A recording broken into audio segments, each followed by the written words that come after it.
Des maisons à 30 000 francs, 50 000 francs, 100 000 francs maximum, cela semble impossible et pourtant elles existent dans certains villages de l'Aude et sans doute dans toute la France. Trop bon marché pour intéresser les professionnels de l'immobilier, ces demeures restent invendables faute de publicité. Leurs propriétaires se désolent et les villages se meurent.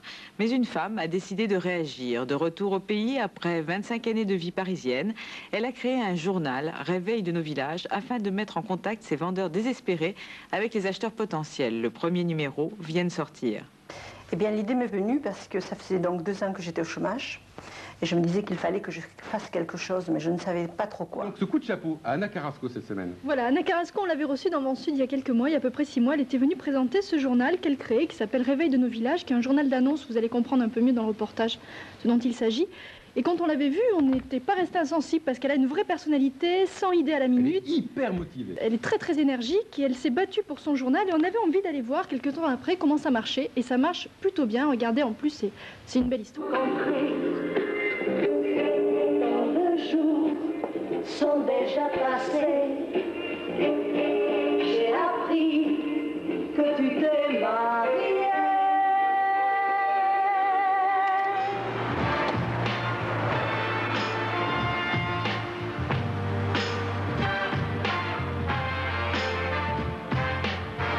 Chanteuse des années 70, Anna Carrasco fait aujourd'hui les petites annonces. Dans son journal, elle propose des maisons à prix canon et les coordonnées directes de leurs propriétaires.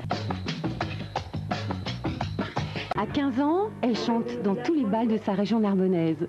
À 30, elle signe chez Barclay. À 50, la petite fille d'immigrés espagnols, ayant fui le régime franquiste, crée sa micro-entreprise dont elle est aujourd'hui la gérante. 2 ans à 10 personnes dans 50 mètres carrés, c'était pas vivable. J'ai vu Anna à la télé qui a parlé de Réveil de nos villages, qui cherchait à repeupler des petits villages. Madame Carrasco, bonjour. Bonjour. Merci d'être en Guyane. C'est moi qui vous remercie. Alors, on va essayer de comprendre ce que vous faites. Parce que vous avez depuis 1 an créé une entreprise qui fait quelque chose de tout à fait de très original. Sur les murs du journal, Anna a accroché ses trophées, les coupures de presse et les lettres d'encouragement, celles par exemple de l'ambassadeur du Japon abonné à Réveil de nos villages, comme quoi une petite idée peut parfois aller bien loin.